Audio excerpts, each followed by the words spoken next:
పాలు పోసి వండిన ఈ బీరకాయ పెసరపప్పు కర్రీ ఎలా చేయాలో చూసేయండి. ఇది పెసరపప్పుతో చేసాం కాబట్టి మనకి ఒంటికి చలవ చేస్తుంది.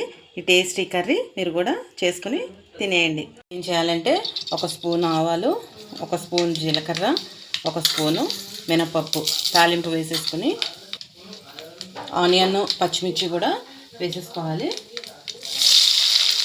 కొంచెం మనకి ఆనియన్ కొంచెం ఫ్రై అయిన తర్వాత అప్పుడు బీరకాయ ముక్కలు వేసుకున్నాం. అలాగే కరివేపాకు వేసేస్తున్నానండి. కొంచెం ఫ్రై అవ్వాలి. ఒక 2 మినిట్స్ వేగిన తర్వాత కొంచెం ఒక 1/2 స్పూను పసుపు, అలాగే సాల్ట్ మన టేస్ట్కి తగ్గట్టు సాల్ట్ వేసుకోవాలి. నేను ఒక 2 స్పూన్స్ వేస్తానండి. వేసుకుంటే తొందరగా మనకి ఆనియన్ ఫ్రై అయిపోతుంది. ఇది మళ్ళీ ఒక 2 మినిట్స్ ఉన్న తర్వాత ఫ్రై అయిన తర్వాత బీరకాయ ముక్కలు వేసేసుకుందాం.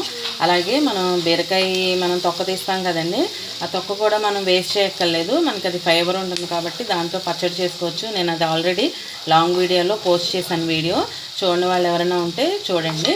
కొత్త వాళ్ళు ఎవరైనా మన ఛానల్ని చూస్తున్నట్లయితే ప్లీజ్ సబ్స్క్రైబ్ చేసుకోండి. మీకు సింపుల్ అండ్ హెల్దీ రెసిపీస్ నేను లాంగ్ వీడియోస్లో ఉన్నాయి, చూడండి. ఆనియన్ ఫ్రై అయిపోయిందండి. ఇప్పుడు నేను బీరకాయ ముక్కలు వేస్తున్నాను. ఇక్కడ నేను ఒక 1/2 కేజీ తీసుకున్నాను.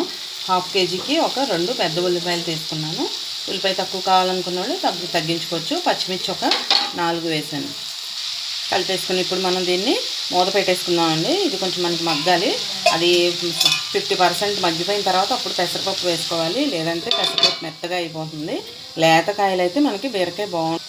ఇప్పుడు ఒక 5 మినిట్స్ అయిపోయిందండి. ఇప్పుడు చూద్దాం, మనకి మగ్గింది. ఇప్పుడు వాటర్ పోసేసుకున్నాం. నేను పెద్ద గ్లాస్ తోటి ఒక 1/2 గ్లాస్ వాటర్ పోస్తున్నాను.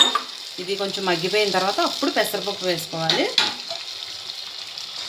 చూసారా, వాటర్ పోసిన తర్వాత మనకి 1/2 వాటర్ వరకు మనకి మరిగిపోయింది. ఇప్పుడు ఈ స్టేజ్లోనే పెసరపప్పు వేసేసుకోవచ్చు. నేను 1 కప్పు వేసానండి.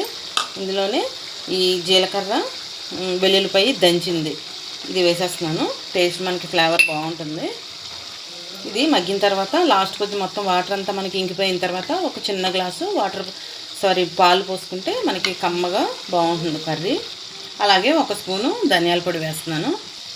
చూడండి, వాటర్ కొంచెం ఇలా ఇంకిపోయి దగ్గరికి వచ్చిన తర్వాత ఒక చిన్న గ్లాసు టీ గ్లాస్ ఉంటుంది కదా, పాలు పోస్తున్నాను.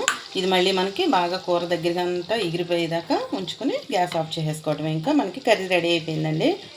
కూర బాగా దగ్గర అయిన తర్వాత నేను కొత్తిమీర వేసి దించేసి బౌల్లోకి తీసానండి. మీకు నచ్చితే కనుక ఒక లైక్ ఇవ్వండి, షేర్ చేయండి, సబ్స్క్రైబ్ చేసుకోండి. Thanks for watching.